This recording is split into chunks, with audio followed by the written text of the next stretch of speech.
It has this direct window to the rest of the universe. There's nothing in between the rest of the universe and Hubble. I mean, there's not a single astronomer in the world whose life hasn't been touched by Hubble. Hubble will be one of the great stories of all time. We will remember it with reverence, with the legacy, with the foundation. It gave us the optimism and the hope to reach for bigger things. The world's most brilliant astronomers do miracles with this observatory.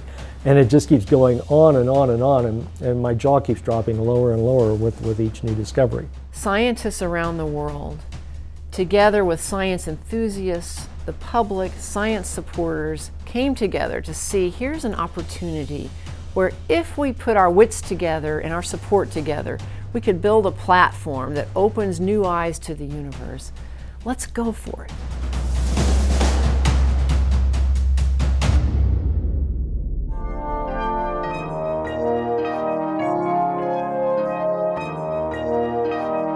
Earthbound telescopes from Galileo's simple instrument to modern mountaintop observatories are all hampered by the Earth's turbulent atmosphere.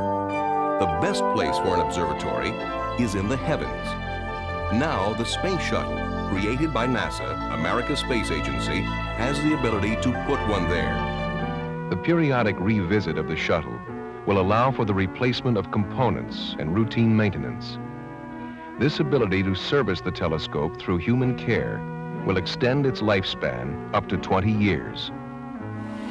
Telescopes on brief rocket flights have brought us hints of entities we never knew existed.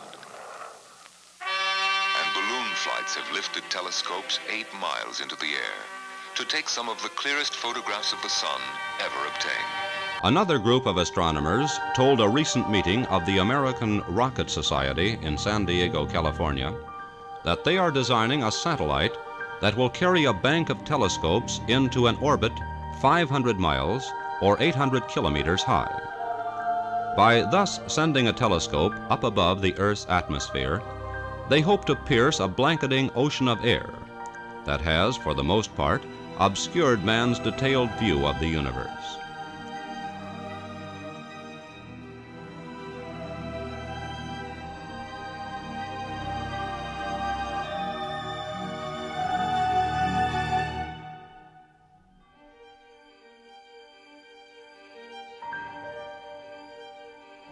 Well, astronomers had wanted for generations, actually, to get us a telescope above the atmosphere.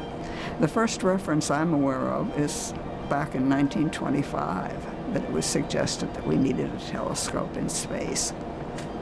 I've read that one of the astronomers at Princeton, this was probably in the 30s or 40s, said that when he died, he wanted to go to heaven and take a telescope with him. And so when the possibility of a telescope in space opened up, astronomers jumped on the idea.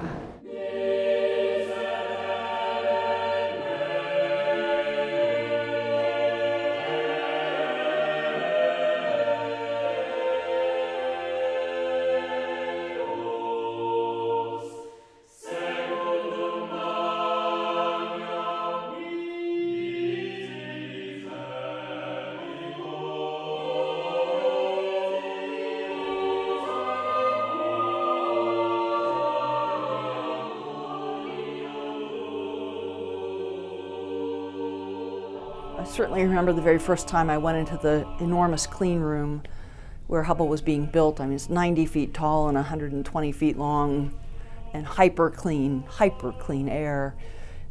And the telescope just, I mean, it just looked like something Tiffany's had built. We're going to look for the label somewhere that's a telescope by Tiffany's. Just glistening silver, fabulous, gorgeous piece of work, huge. So that's one real favorite memory. First sights always leave a deeper impression. It was mind-boggling. I envisioned Hubble being big. I did not envision Hubble being huge. And Hubble was huge. Since I had already flown a shuttle mission, I knew how big the shuttle was, and I knew how big the shuttle's payload bay was. Hubble was too big. And the first impression was, how the hell are they going to fit that in the payload bay? That is a monstrous payload. What was happening in the context of science here? We were building an Earth observing system to study our planet, very evocative, ozone holes being measured, studying the sun. We had had a couple of missions to Mars that showed us it's not the way we thought it was. Tough. Soviets had landed probes on Venus for about an hour, pretty hellish. We had the Voyagers going out of the solar system, and that's it. That was our view. A few little points of light flying around, but they were narrow. Hubble was focused on the big picture. And the big picture is always fun. It has something for everyone. Some people call these great missions of exploration, they're kind of like the cathedrals of the 21st century. And in the Renaissance, people built cathedrals. They were multi-generational. They were great architectural renderings that reached to the heavens. Now we go to the heavens and we follow the light. I remember sitting around the dinner table the night before, and we had talked off and on about what was gonna be the significance of Hubble. Talking about what we thought Hubble's legacy was gonna be and stuff. I mean, things you can't imagine. None of us could definitively say what we thought it was going to be, but all of us agreed Hubble was going to be something absolutely spectacular that was going to revolutionize the worlds of astronomy and astrophysics. We just didn't know how. And I think we underestimated the scientific and technological significance of Hubble because it has dwarfed what any of us imagined it would ever do. Sound suppression water system has started. T-minus 13 seconds. T-minus 10, go for main engine start. We are go for main engine start. T-minus 6, 5, 4, 3, 2, 1, and liftoff of the Space Shuttle Discovery with the Hubble Space Telescope, our window on the universe.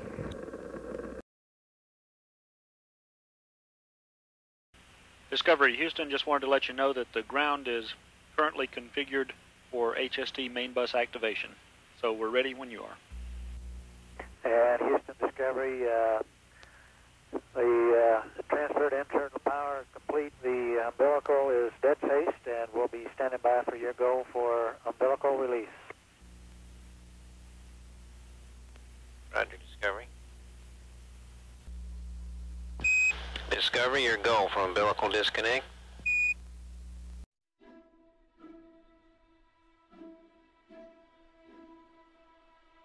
Hubble deploy day did not go well. You know, in the end, we successfully deployed Hubble, and Hubble went on to greater things. Deploy day was long and arduous and nothing at all the way it was planned. From the moment Steve Hawley attached the RMS, mechanical arm, things went wrong. Steve was supposed to be able to just pull out on the translational hand controller and have the arm lift Hubble straight out of the payload bay. That's not what happened. I mean, Hubble's 25,000 pounds of mass. Granted, it's weightless in space, but it's still a 25,000 pound mass. And as he began to lift, it began to twist and turn, and we saw it immediately. And so I said, Steve, stop, something's not right. And so that necessitated Steve now going to a downgraded mode, which was moving joint by joint. So for the next couple of hours, Steve Hawley literally had to lift a little bit, readjust a joint, get it straight again, lift a little bit, readjust a joint, or roll it, or do whatever was necessary to keep it as much in its orientation as it was in the bay as possible. But that took hours instead of minutes, the way it was supposed to work. The thing about Hubble was, we launched it cradle in the payload bay with electrical power umbilicals attached to the back. And once you pulled the plug on that umbilical, Hubble was on its batteries. And there was a fixed period of time, a maximum period of time, that you could run it on its batteries without the solar rays being unfolded to sustain and recharge the batteries. If you got to the end of that time, the batteries would reach a point where they were not recoverable. So that said, I forget now how long it was, something on the order of 4 hours. Well, if anything needs an EVA backup, and we could back up all that stuff, we could crank open the solar rays. And as the crew just confirmed, we're seeing both blankets beginning to unfurl on the port side solar array. So far we see good smooth motion both sides. And so the first solar array, went out both sides. No problem. It took a few minutes. Everything was just like it should be. Second solar array sent the command. It got about, I don't know, 16 inches and quit. Houston, Discovery, it looks like motion stopped with just about one panel showing. And we see that too, Lauren. The DCE is off. And as it turned out, of course, the second solar array did not unfurl correctly. It jammed partway out. And Bruce and I left the flight deck and dove down into the middeck with Charlie Bolden and suited up, and we were all buttoned up. The airlock was sealed. In fact, we had dumped half the air out of the airlock. We were about to get the go for EVA and proceed on outside. The other thing I need an answer to is if I can go ahead and commit to EVA with a thought of going out and cranking it out. If whatever they're about to do fails, they want us to just press on to back them up. We need to get on with it. Okay, flight, I'll come back with the answers. I need answers now. Flight FAO. Go ahead. Yeah, I don't feel comfortable waiting until after I don't either. 6:20. That's why I want the answers now. Yeah, 6:20 is my drop dead time from adding up all the times. Okay, I'm going to have them press on. All right, Capcom, tell the crew we want them to press on into EVA, and we'll stop them whenever we have to. Just quickly, we got 4 minutes on this pass. Discovery used. Discovery, go ahead. Okay, with the panels that you got out there right now, it's not satisfactory to stay overnight. So we're going to have to move out on the EVA.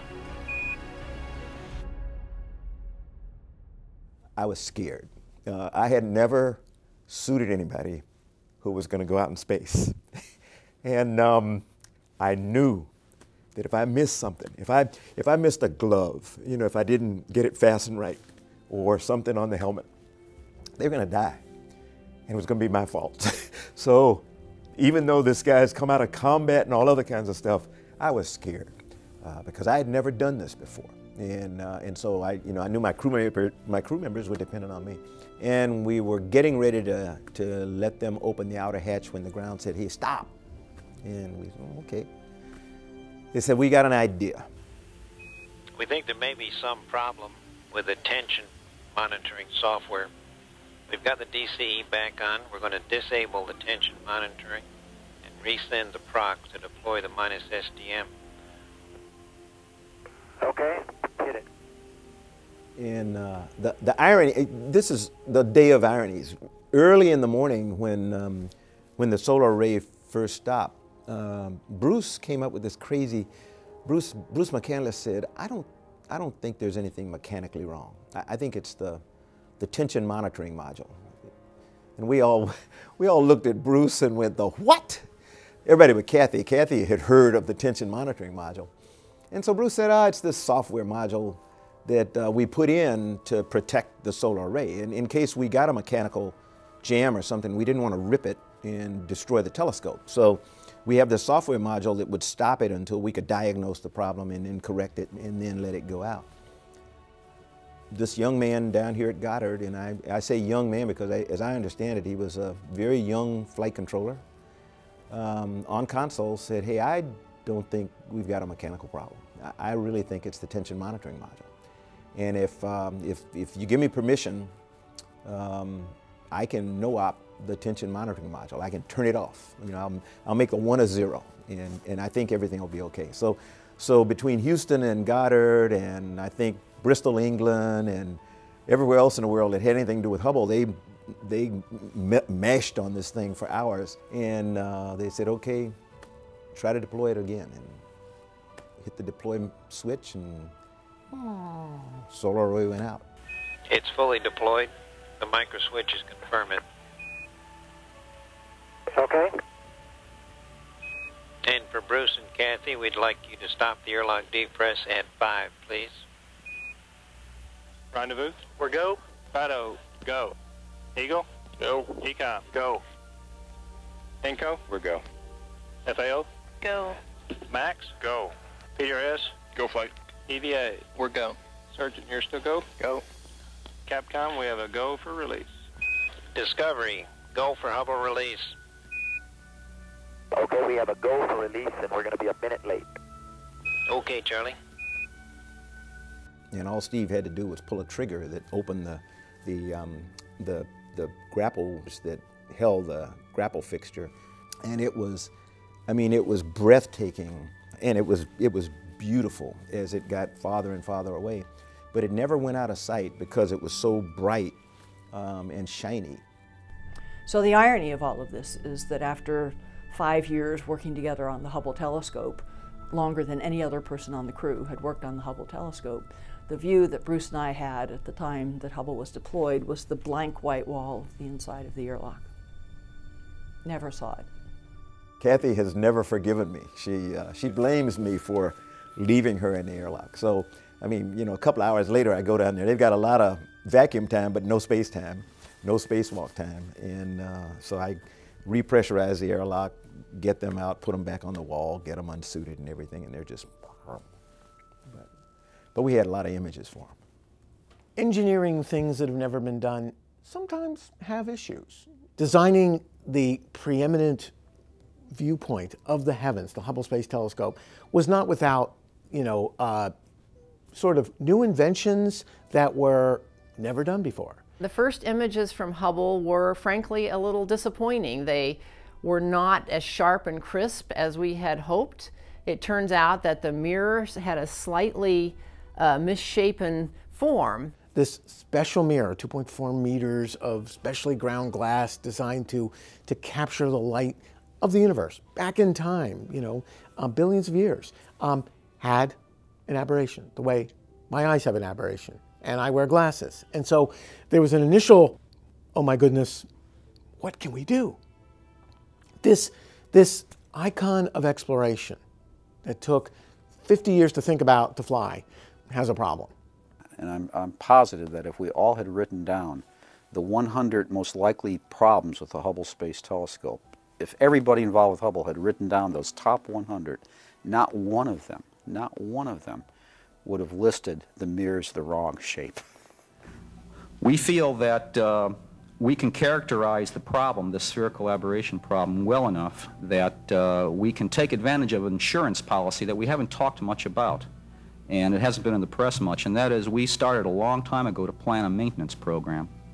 That is, every 3 years we plan to go up with the space shuttle, change out instruments, change out things that broke, the gyros or something might break. We have gyros in stock. In fact, we have in stock, in storage, most of the critical components on Space Telescope. So we promised that we had a way to fix it, and we put a new camera in with corrective optics in it that would cure the optical problem. Right as we talk now, we are building a second wide field camera, and it's not too late to put a corrective optic. You can almost think of it if you've got bad myopia, which you can say our telescope has now, and you put your glasses on, you can correct totally and get 20/20 vision.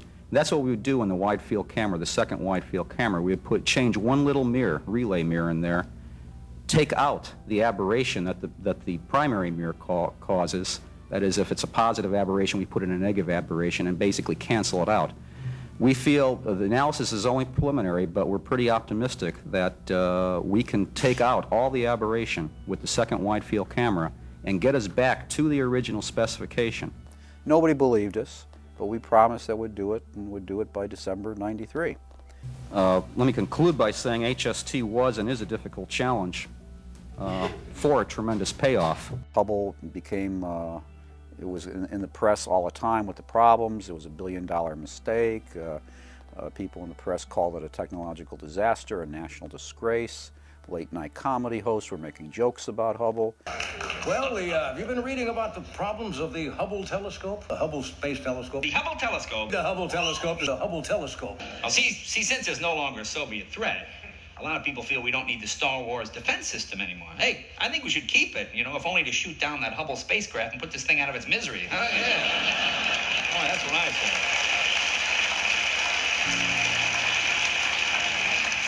The teams at NASA, combinations with Johnson Space Center, Goddard Space Center, Space Flight Center, great astronauts, the will of the people, great members of Congress who supported it, said, let's fix it. We fixed other things, you know, and they still work. Old cars still run. Let's make Hubble the better version. We were all disappointed, but all hopeful that something might be done to save this spectacular space observatory. And in fact, something was done. We had already planned to be doing servicing missions on Hubble over the years, and so the first servicing mission to send astronauts back to Hubble was designed to repair this problem with Hubble. And this big mirror really was the dominant driver. We worked very, very hard to develop, first of all, you know, how distorted was it? How mispolished was it? And then to find a company in the United States, preferably, that could polish corrective lenses that would take care of the problem. Those two challenges were really immense, and those challenges, when they finally got solved, led to something that was an extremely important payoff to the U.S. and world citizenry. To fly what you test and test what you fly would be easier if the telescope were back on Earth. But landing and relaunching could contaminate the telescope or damage it through vibration. NASA couldn't test the new corrective optics in the actual telescope. So to make sure the optics will work, the team had to determine the condition of Hubble in space and replicate that on the ground. One independent review panel used Hubble images to determine the precise shape of the flawed primary mirror and the prescription to fix it. Another team had to verify that the corrective optics will work. Teams had to test two optical packages, the replacement wide-field planetary camera and the corrective optics for the other instruments, called CoStar. Engineers built several independent analyzers to test that they had replicated what the Hubble telescope does to light. For mechanical testing, engineers built a simulator at Goddard Space Flight Center using the same precision equipment that built Hubble originally. To replicate Hubble during electrical tests of the corrective optics package and the new camera, an electrical test facility was built with the same schematics as the original telescope.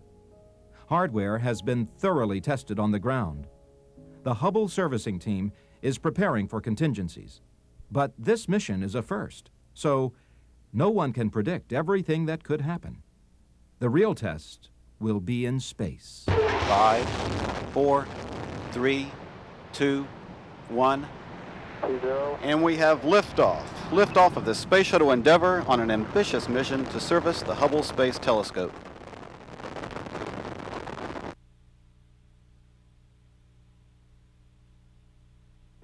Houston, Endeavour has a firm handshake with Mr. Hubble's telescope. We copy that, Cubby, and there are smiles galore down here. They got it. All right.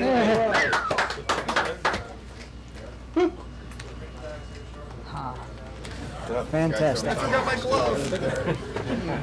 Strange. We're going to do whip pick on day 2 now. Sudden change of That's it. Change the plan.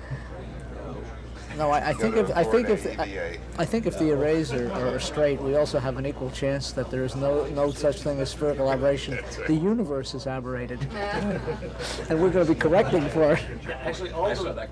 Okay, then you're seeing what would be the upper outboard bistem on the plus V2 array. There is a definite kink right at the upper edge of the second panel there, as you can see in the max part of the bend. And it looks like, as the bistems, of course, one is inside the other, it looks like the outer bistem has a kink in it, and it is also twisted approximately 90 plus degrees clockwise there at the kink. Then it looks like it all comes back together within a few feet there of the kink. There's also, probably hard for you all to see, we have to look at with binoculars, a second kink a couple of feet below the obvious one that is on the back side there of that section of the bistem. It's not quite as bad, but it does have a little crease in it. Foot restraint will be occupied by mission specialist Kathy Thornton. She will be working from the end of the mechanical arm.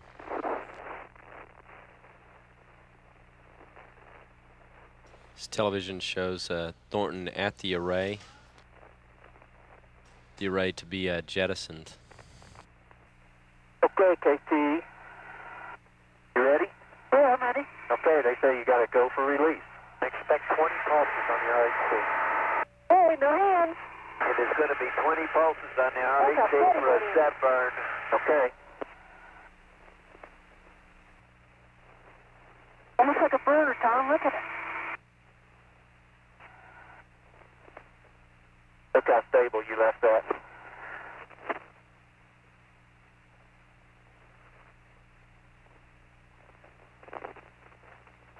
There it goes. Mars at 0. Now you can see It's like a solar. Look at that. Look at that. I've got several places. We identified this pre-flight in case something like this happened. Where we could go grab blankets and covers.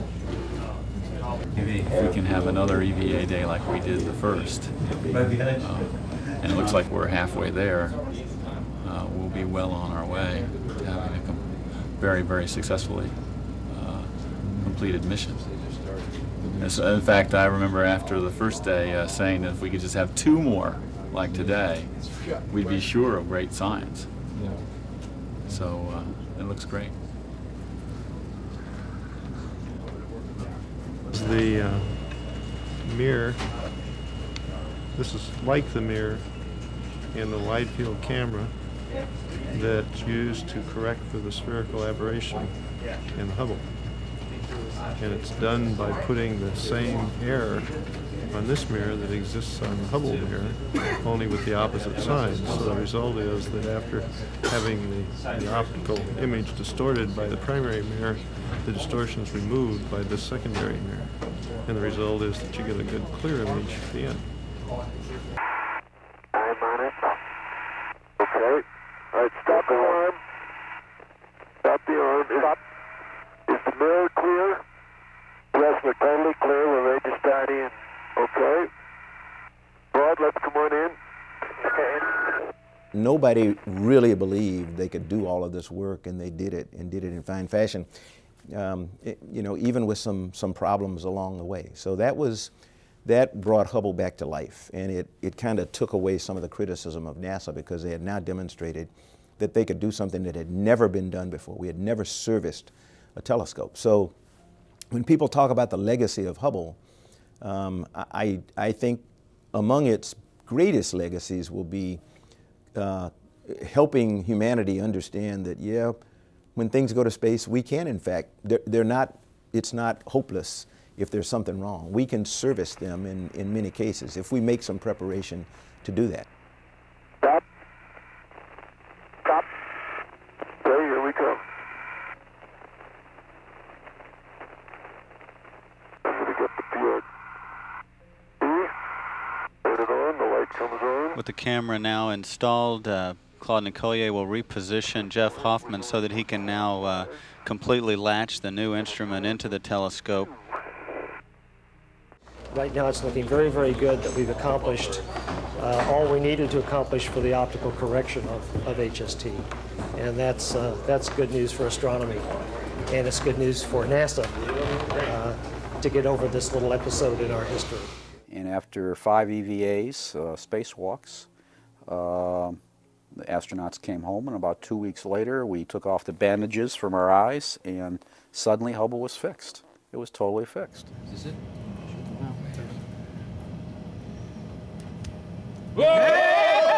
Hey! One right there! Oh! Did it! Wait. Oh, no, go. Yeah, let's get Yeah. Bring it up. Yeah, bring it up. Bring it up more. Come on. Come on. Oh. Come on. Not bad. That's it. There you go. Well, can we get a sense for which is the brightest pixel? Yeah, just run the cursor around in there. Oh, there. Oh. It's 2 pixels. Whoa. Not bad at all. I chaired the subcommittee that financed the manufacture of the most significant contact lens in American history, the fix on the Hubble Space Telescope, and then bankrolled this extraordinary space HMO that went out and gave Hubble Telescope a new contact lens. And I'm happy to announce today that after its launch now in 1990, some of its earlier disappointments, the trouble with Hubble is over. We have here a picture taken of the image of a star with the new faint object camera. Here we have the picture taken prior to the servicing mission without the co-star.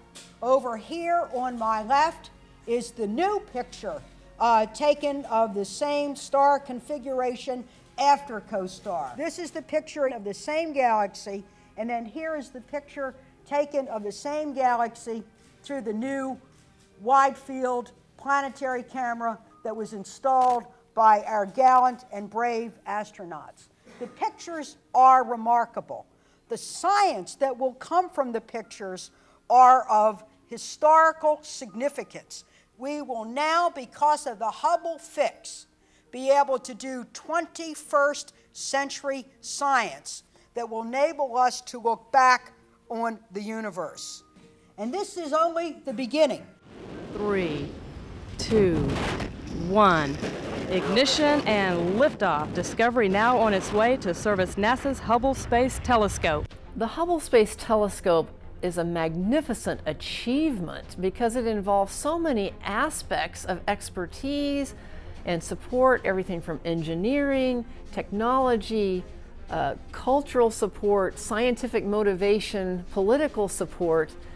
It was also very innovative because it involved building on the technology developed through the Apollo program of NASA, and then advancing that to the point of having the space shuttle being able to carry satellites like Hubble into low Earth orbit, and then creating an infrastructure where you can bring astronauts repeatedly back up to an orbiting satellite, connecting with that satellite and having those astronauts go out in extravehicular activity to repair, service, upgrade that telescope, that satellite, and then let it go again to continue doing its science, inspiring future missions and future ways that astronauts and science and engineering can all work together to produce new advances in human space exploration.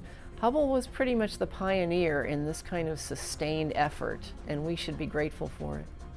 We have booster ignition and liftoff of the Space Shuttle Discovery on a mission to repair the Hubble Space Telescope as we venture into the 21st century. I hope that it helps us understand what humans are capable of, period. I mean, Hubble represents so many different pieces of this planet working together in harmony. We've got the European Space Agency, NASA, all the universities and science organizations all around this planet that have a vested interest and have reaped the benefit of Hubble. Yeah, I certainly hope it's shown us what we are capable of. Liftoff of Space Shuttle Columbia to broaden our view of the universe through the Hubble Space Telescope. It took about 3 years of training before we were ready to go fly. The Hubble missions are some of the most complicated space missions we've ever attempted, and the repairs were difficult, involved developing new tools and procedures.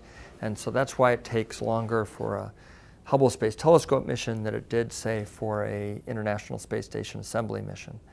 Those you could turn around much more quickly. The loss of this valiant crew is something we will never be able to get over, and certainly the families of all of them, we have assured we will do everything we can possibly do to guarantee that they work their way through this horrific tragedy. The final Hubble servicing mission that left Hubble as the observatory that it is today almost didn't happen because after Columbia, Sean O'Keefe was the NASA administrator, and he made the decision that Hubble was too risky. I think we all respected the administrator at the time who actually came out in person to tell us. We didn't like what he was telling us, but at least he didn't just send an email. He came out and tried to explain his rationale, which was simply that he thought it was too dangerous for the astronauts since there was no safety net if something went wrong. Hubble was in an orbit that the crew couldn't use the International Space Station as a safe haven if something went wrong. That, for all of the station missions, our plan was if we could just get the crew somewhere to orbit, we could get them to the International Space Station and put them aboard station until we could get another flight to come up and rescue them. But so we fortunately were able to keep people occupied while this was churning through the system, and we did some very good work on the possibility of robotic servicing of Hubble. And after a year's worth of work, we actually decided that it would be possible in the future, but we didn't think we could develop it in time to actually be useful for Hubble before it lost control or wasn't able to observe. Unfortunately, about the time we had decided that is when the new administrator came in and said, let's find a way to make the final servicing mission happen. Just under 3 years ago, NASA had to announce a very troubling decision, that decision being to cancel shuttle servicing mission 4 for the Hubble Space Telescope. And today I'm here to announce a much more pleasant decision on behalf of the agency. We are going to add a shuttle servicing mission to the Hubble Space Telescope to the shuttle's manifest to be flown before it retires. We anticipate.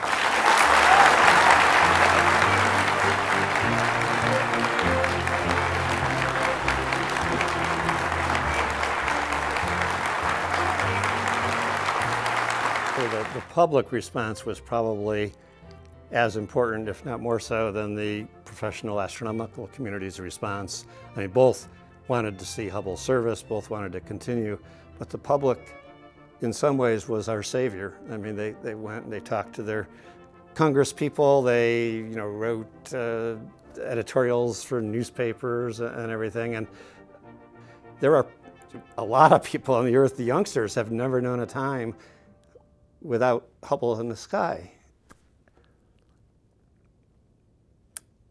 And they just didn't want to see it go away. So I think their investment in it, their connection to it, coupled with the way they were able to describe that to the media, to Congress, whatever, it really got through to people and to the administrator and said, this is important for more than the science. So let's find a way to make it work. And we did.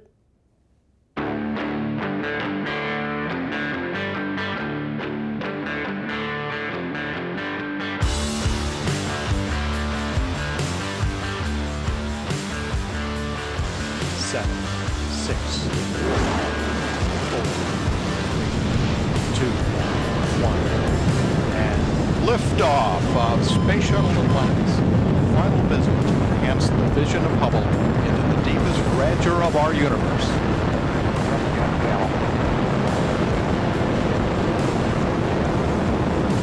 Bypass across the board, Scooter, no way. You over the top? Yep. Okay, you're doing a great job. Thanks. Ready, Drew? Ready, John. And there's at the labyrinth field. Fantastic.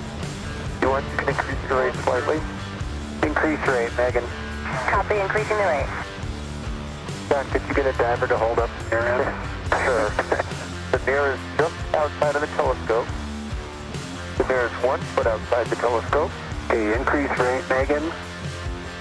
Copy. Clear for the maneuver. You are clear for the maneuver. Go for the maneuver, Megan. Copy, going to aft fixture. I'm the witness on this. You actually were the last guy to pat it goodbye. What were you thinking when you patted Hubble goodbye? What was going through your mind? Happy voyages. I hope everything that we did worked. It's hard not to think of Hubble as something alive, but I really was thinking of Hubble as a friend. This is a really tremendous adventure that we've been on, a very challenging mission. Hubble isn't just a satellite. It's about humanity's quest for knowledge. As Arthur C. Clarke says, the only way of finding the limits of the possible is by going beyond them into the impossible. And on this mission, we tried some things that many people said was impossible: fixing STSci, repairing ACS, achieving all the content that we have in this mission. But we've achieved that, and we wish Hubble the very best. I want to wish Hubble its own set of adventures, and with the new instruments we've installed, that it may unlock further mysteries of the universe. Repaired the 2 failing instruments, put in 2 new ones, replaced gyros, a whole bunch of things, a really massive mission, and did such an excellent job that we're here more than 10 years later now, and we're as capable as we've ever been. Things are still working. We've lost a few gyros, but we still have enough to operate on. All 4 of the instruments that were alive after the servicing mission are still going strong. We are supremely grateful for getting that last servicing mission in, because we would not still be operating at this point if we hadn't done that. That allowed us to get the telescope in a configuration for maximum following lifetime. It's about newness. It's about challenge. It's about going out there in the forefront of technology and breaking through. And Hubble represents that to the greatest degree that I can think of, because it allows us to do it in a big way and in a small way. It allows us to do it in detectors. It allows us to do it in computer technology, in optical fabrication, and optical polishing. But it also gives us this big picture. It also gives us this great challenge of making things better.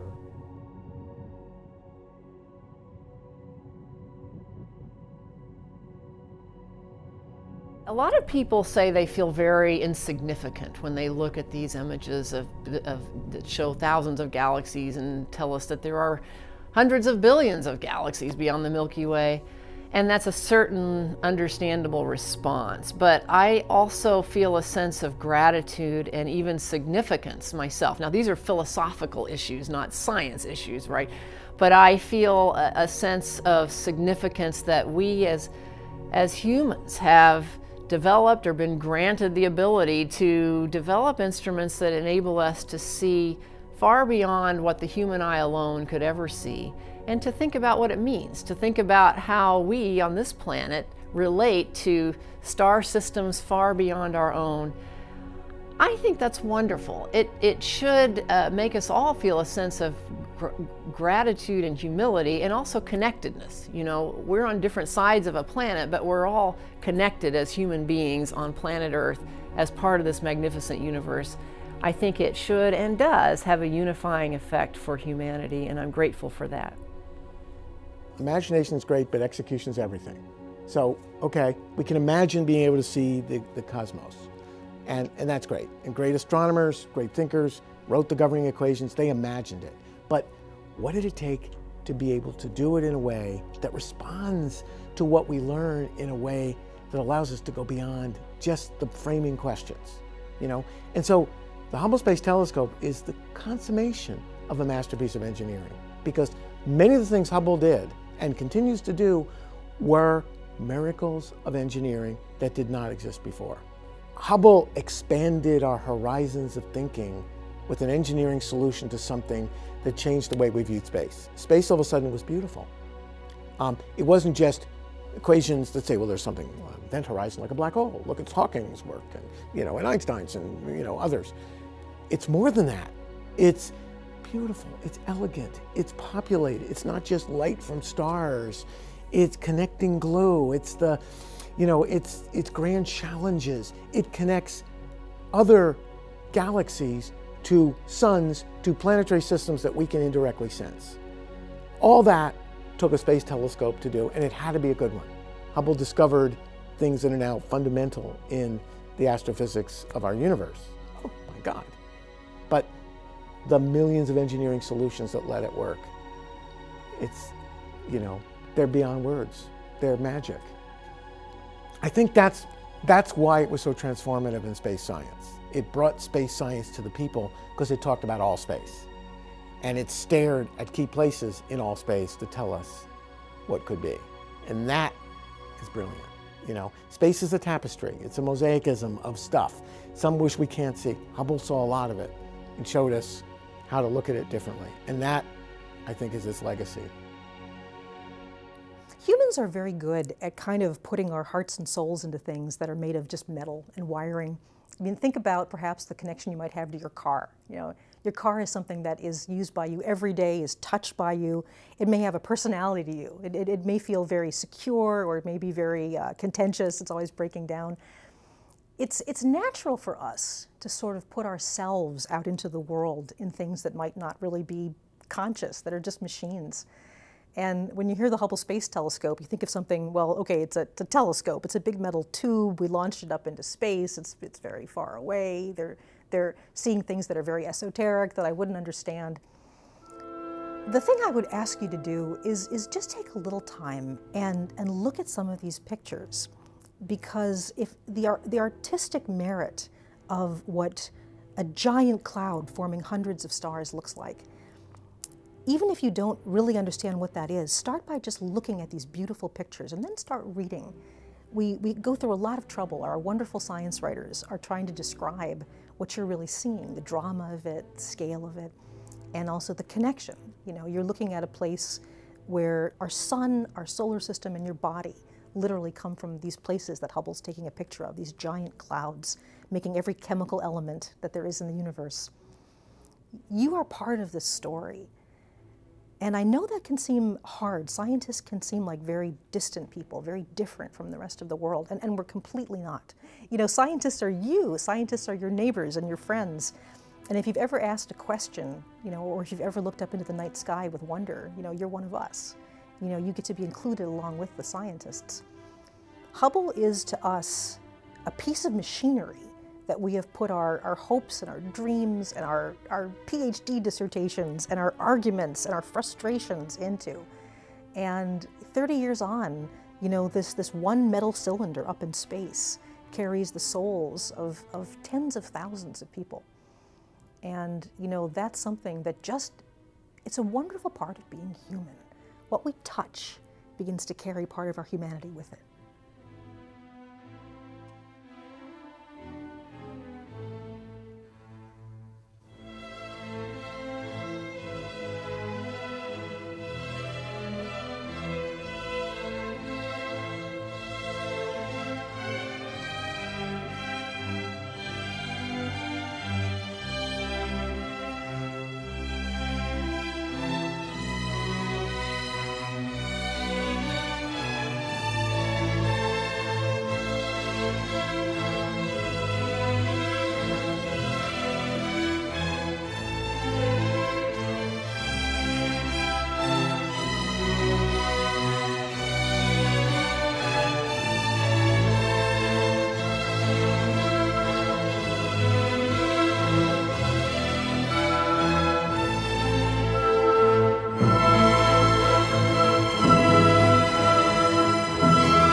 Congress wasn't at all sure that it wanted to pay for the Hubble. And it took really a major effort on the part of the astronomical community to lobby Congress to get it the final funding approved. Proxmire, who was you may not want to use this story, but I think it's a good story. I'd love to hear it. Proxmire was noted for the fact that laughing at the ways government wasted money. And he sent a question to NASA headquarters saying, why should the American taxpayer pay for something like the Hubble? And I did a back-of-the-envelope calculation, and my answer was that for the cost of a night at the movies, every American taxpayer would have 15 years of exciting discoveries. And I may have been off by a factor of 3 or 4, depending on how you figure launch costs and the servicing missions and some other things. But even if it ended up being one night at the movies every year, I think Hubble has been worth it.